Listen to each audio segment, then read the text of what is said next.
Hedy Lamarr, The Secret Life of a Star and Inventor. In this episode, we explore the life of Hedy Lamarr, actress, inventor, and a woman far ahead of her time. Chapter 1: Early Life in Vienna. Hedy Lamarr was born Hedwig Eva Maria Kiesler on November 9, 1914 in Vienna, the only child of an affluent family. Her father, Emil Kiesler, was a bank director and a curious man who took young Hedy on long walks through the bustling city, explaining how streetcars and power plants worked. At home, her mother Gertrude, a concert pianist from an upper-class Hungarian family, encouraged the arts. Hedy took ballet and piano lessons from an early age. By the age of 5, she was already dismantling her own music box to see how it worked, and then reassembling it piece by piece. These early experiences showed how her mind was both artistic and mechanical. Vienna in the 1920s and 30s was a cosmopolitan city, but the path of science or engineering was not widely open to young women. Still, there were signs of Hedy's gifts. When she was a teenager, she entered and won a girls' beauty contest in Vienna, a hint of the world-class beauty she would become. But her true ambition lay elsewhere. At 16, she famously forged a note to skip school, then boldly walked into the film studio in Vienna to declare her dream: "I want to be a movie star." This daring move was the start of her acting career. Hedy began working as a script girl and took small walk-on parts. Her striking looks did not go unnoticed. Famed director Max Reinhardt invited her to Berlin to study acting and appear in theater productions. By 1930, she had her first minor film role, and soon more significant parts followed. Chapter 2: European Stardom and Scandal. Within a few years, Hedwig Kiesler became a rising star of European cinema. She played leading roles in German and Austrian films and earned praise for her beauty and screen presence. In 1933, at the age of 18, she starred in the Czech film Ecstasy, directed by Gustav Machati. This film made headlines around the world for its daring content. It included a close-up of Lamarr's face at the moment of an orgasm and brief nudity. Critics were divided. The film won awards in Europe, but it scandalized conservative audiences. Ecstasy was denounced by the Pope, banned in Germany, and blocked by American censors as indecent. Hedy Lamarr later said she had been shocked and dismayed by how much of her body and emotion were shown. She always insisted she had not fully anticipated the effect of the camera's lens. Despite, or perhaps because of, the controversy, Ecstasy made Lamarr famous. Movie studios across Europe took notice of the most beautiful woman in Europe, as Reinhardt had called her. She continued acting in films and on stage. One notable turn was playing Empress Elizabeth of Austria in a popular Viennese production of Sissy. It was during this stage run that she was spotted by Friedrich Fritz Mandl, a wealthy Austrian munitions dealer and arms manufacturer. Mandl, a powerful industrialist with ties to fascist leaders in Germany and Italy, became smitten. He proposed marriage.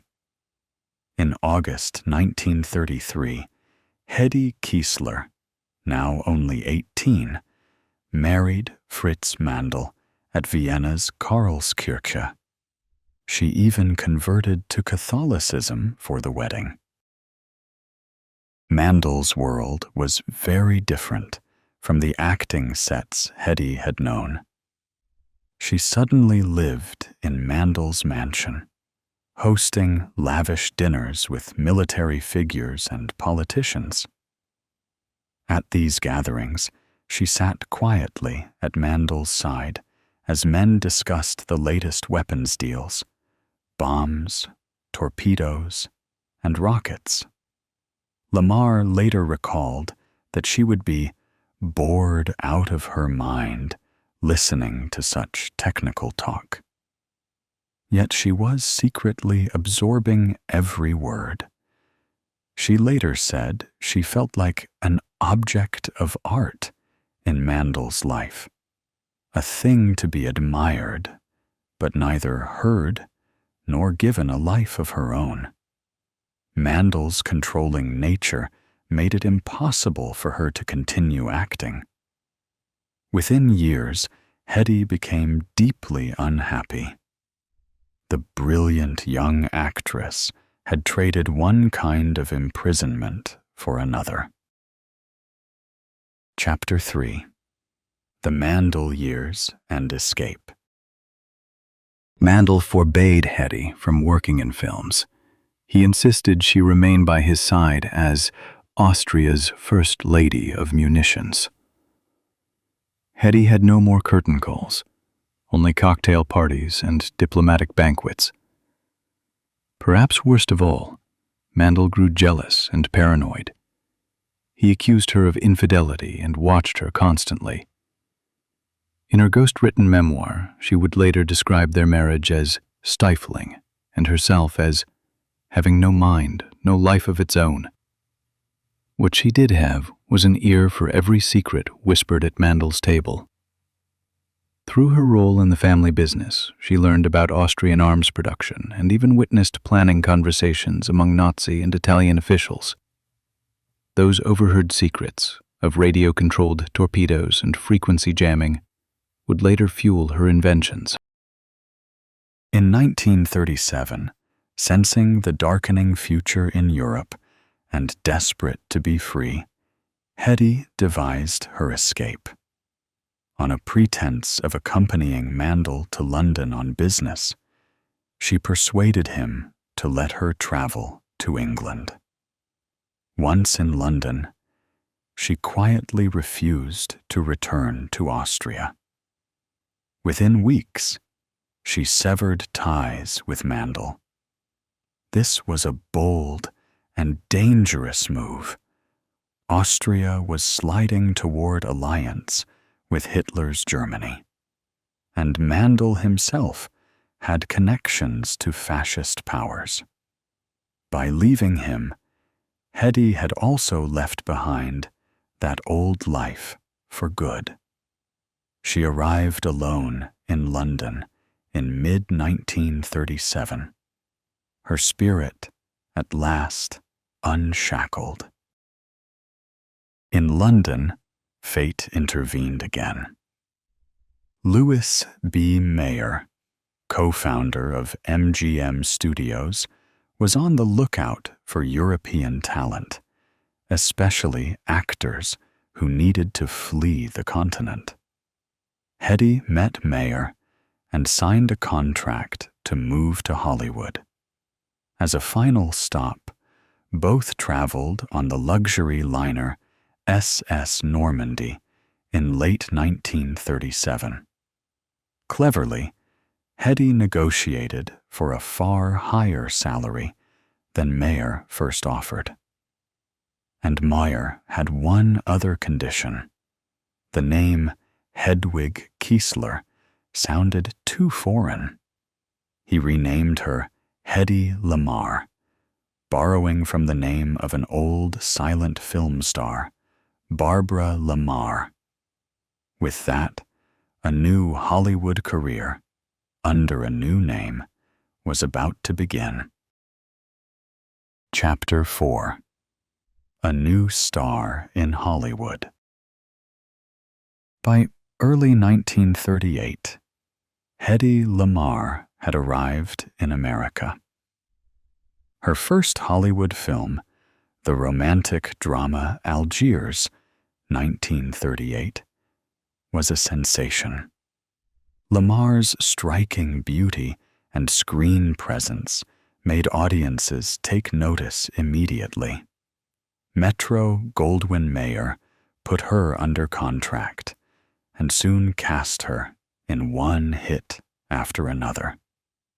In the late 1930s and 1940s, she starred alongside the biggest male stars of the era, Clark Gable and Spencer Tracy in Boomtown, 1940, Charles Boyer in White Cargo, 1942, and Clark Gable again in Comrade X, 1940.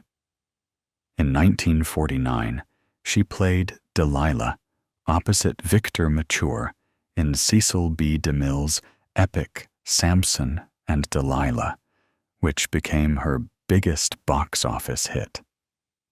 By the 1940s, Lamarr was often described as the most beautiful woman in film. Magazine covers gushed about her exotic looks and glamorous wardrobe. Studio publicity painted her as the ultimate screen siren, and Lamarr played the part with the poise of a queen. But beneath the Hollywood glamour was a brilliant, restless mind that was constantly at work. Lamarr herself quipped, "Any girl can be glamorous. All you have to do is stand still and look stupid." She was joking, but also making a point. Hedy felt that too many people saw only her looks and not her mind. In private, she gave herself a second identity, inventor. She set up a drafting table and shelves of engineering books in her dressing room and later in her home. After grueling 12 or 15-hour shooting days on set, Lamarr often skipped the usual cocktail parties. Instead, she returned to her inventing table in her trailer or at home to sketch ideas and tinker. Her Hollywood years saw Lamarr come up with many clever gadgets. She designed a special shower seat for the elderly that swiveled safely out of a bathtub. She devised a lighting attachment so a dancer could drop used tissues into a bin hands-free.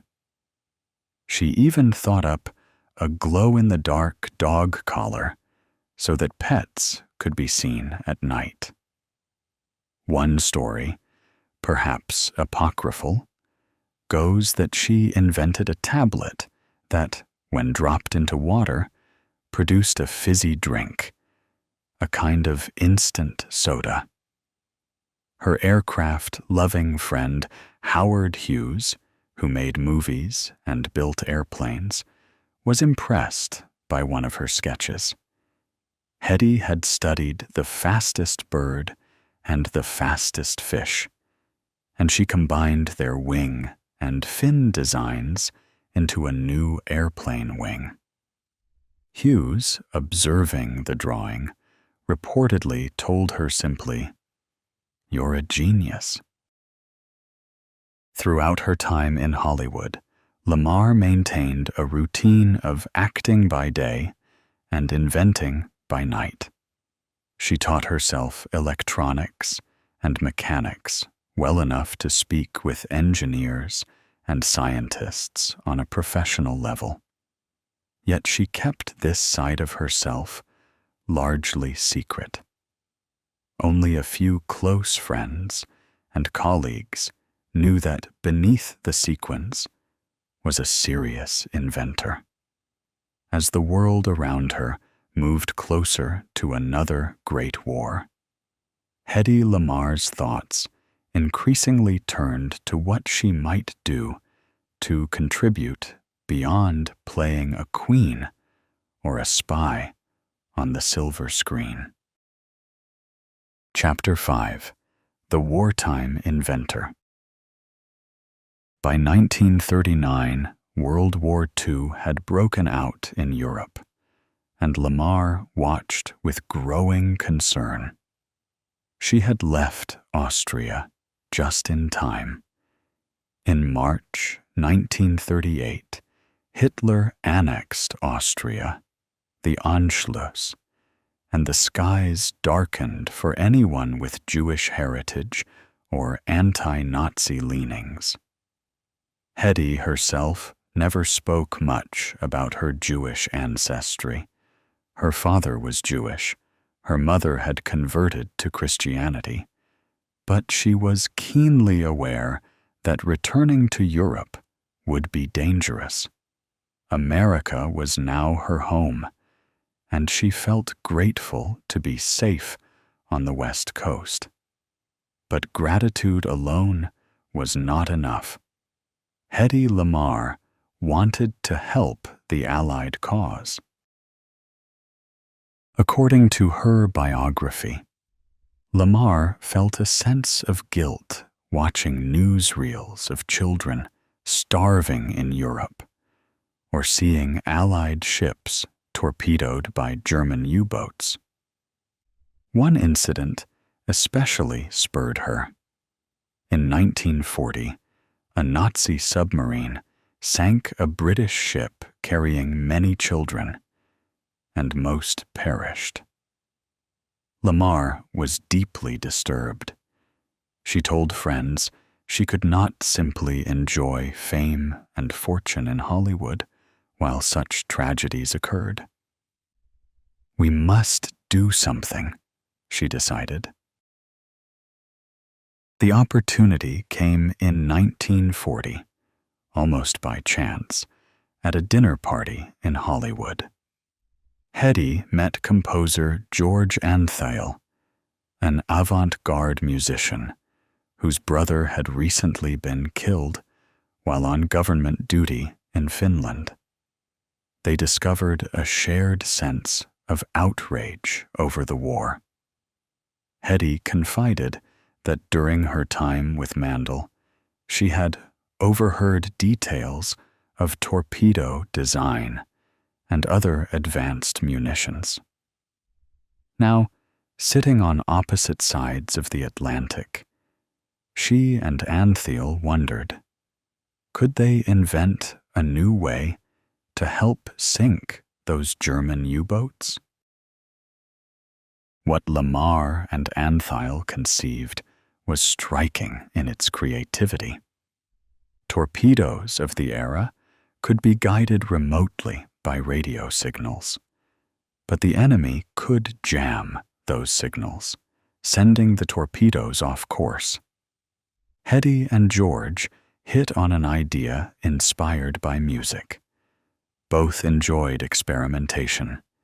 Antheil had once synchronized several player pianos in a performance. Lamarr loved problem-solving. They imagined a secret radio control system that hopped between different frequencies in perfect sync, known today as frequency hopping. By having the transmitter on the launch ship and receiver in the torpedo shift through a sequence of radio channels together, an adversary eavesdropping on a single frequency wouldn't know where the signal was going next. The result was a symphony of changing frequencies that would be extremely hard to jam. Working into the early morning hours, Lamarr and Antheil drew up the plans. They enlisted help from the National Inventors Council, which connected them with an electronics engineer. By June 1941, they filed a patent for their invention. In August 1942, they received U.S. patent number 2,292,387 for a secret communication system, the world's first spread-spectrum frequency hopping system. Lamarr and Antheil had done it. They had created a jam-resistant way to guide torpedoes. They were eager to offer their invention to the U.S. Navy, but the reception was colder than they expected. Navy officials, unprepared for such an idea, reportedly dismissed it out of hand. As one modern historian put it, the Navy lieutenant's reaction was essentially, "What do you want to do? Put a player piano in a torpedo?" The concept was mocked, and their patent was classified top secret and shelved. For the remainder of the war, Hedy heard nothing more about her invention.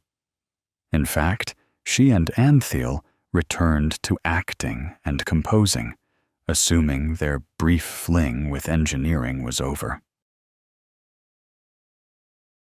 True to her word, Lamarr did continue to serve the war effort in other ways. She threw herself into war bond drives and morale campaigns. In 1942, she famously toured the country selling war bonds. Her salesmanship drew huge crowds. One stunt involved having a sailor randomly chosen to receive a kiss from the movie star for each bond purchase. A stunt arranged so that she would kiss the same Marine again and again, raising millions of dollars for the cause. She also volunteered at the Hollywood canteen, dancing with servicemen and helping in the kitchen. To the public, Hedy Lamarr was the beautiful face of Hollywood patriotism. Behind the scenes, however, she never stopped hoping that one day her secret invention might find its moment. Chapter 6. The Forgotten Innovation. World War II ended in 1945 without Hedy's frequency-hopping system ever being used in battle. The patent, it turned out, would quietly expire in 1959 with no royalties for her. Meanwhile, Lamarr resumed her film career for a time. She made several more movies in the late 1940s and 1950s, though none matched the success of Samson and Delilah. In 1953, she was finally granted American citizenship, solidifying her status as an Austrian American. But by the late 1950s, Hollywood was changing. In 1958, Hedy starred in her final film, The Female Animal. She had been one of the biggest stars of the 1940s. Now roles were dwindling. At age 43, she chose to step away from acting rather than be typecast in smaller parts. Off-screen, Lamarr's personal life continued to be colorful. She married screenwriter Jean Markey in 1939. They adopted a son named James, and actor John Loder in 1943, with whom she had 2 children, a daughter, Denise, and a son, Anthony. Both marriages ended by the mid-1940s. In the 1950s, she married and divorced 3 more times, to band leader Teddy Stauffer, oilman W. Howard Lee, and lawyer Louis Boys. By 1965, Lamarr had divorced for the 6th time. She later expressed regret that her fame and fortunes had not brought her lasting companionship. In 1966, Lamarr's autobiography, Ecstasy and Me, was published. It became a bestseller for a time, but Lamarr was unhappy with its sensationalist tone. She felt it exaggerated salacious details of her romantic life, and she sued, unsuccessfully, to stop its publication. By the late 1960s, Hedy Lamarr had largely withdrawn from the public eye. She moved to Florida, living quietly in the suburbs of Orlando. She filled her days, as she always had, tinkering in workshops. The actress turned inventor even turned her attention to everyday problems, patenting a design for a driver-friendly traffic signal. Meanwhile, strange fates were aligning. Unknown to Lamarr, other scientists had independently rediscovered the concept of frequency hopping.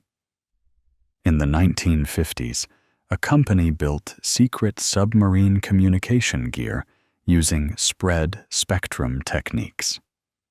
During the Cuban Missile Crisis in 1962, the U.S. Navy finally employed a form of her system on its ships. In the 1970s, the dawn of personal mobile communications gave new life to the idea.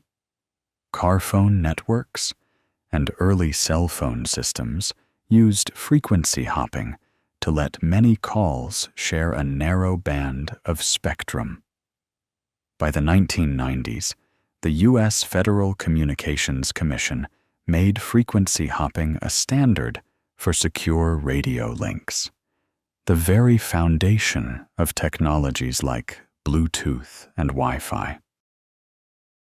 None of this was public knowledge at first. Hedy Lamarr lived a mostly private life in the 1970s and 80s, aware that her stardom had faded. Then, during the 1990s, engineers poring over old patents realized something astonishing. The credited inventor, Hedwig Kiesler, was none other than Hedy Lamarr. Finally, the world woke up to her contribution. In 1997, Lamarr and Antheil were jointly honored with the Electronic Frontier Foundation Pioneer Award for their invention. Lamarr, then in her 80s, was said to be pleased more by the recognition than any financial gain. In typical self-effacing humor, she remarked, "Well, it's about time." By this point, her legacy as an inventor was firmly established. She is often called the mother of Wi-Fi, a nod to how her 1942 idea made modern wireless possible. Chapter 7. Later Years and Legacy.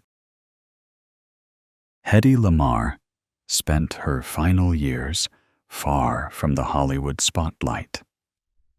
She lived in Castleberry, Florida, enjoying family and continuing her curiosity in science.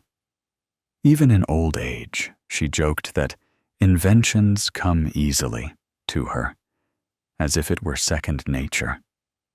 On January 19th, 2000, Hedy Lamarr passed away peacefully at home at the age of 85.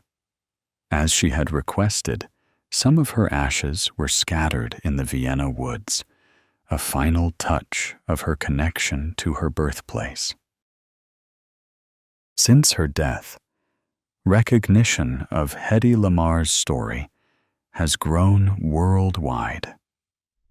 In 2014, the city of Vienna placed a memorial statue and plaque in her honor at the Central Cemetery, a tribute to the girl who grew up curious in its streets.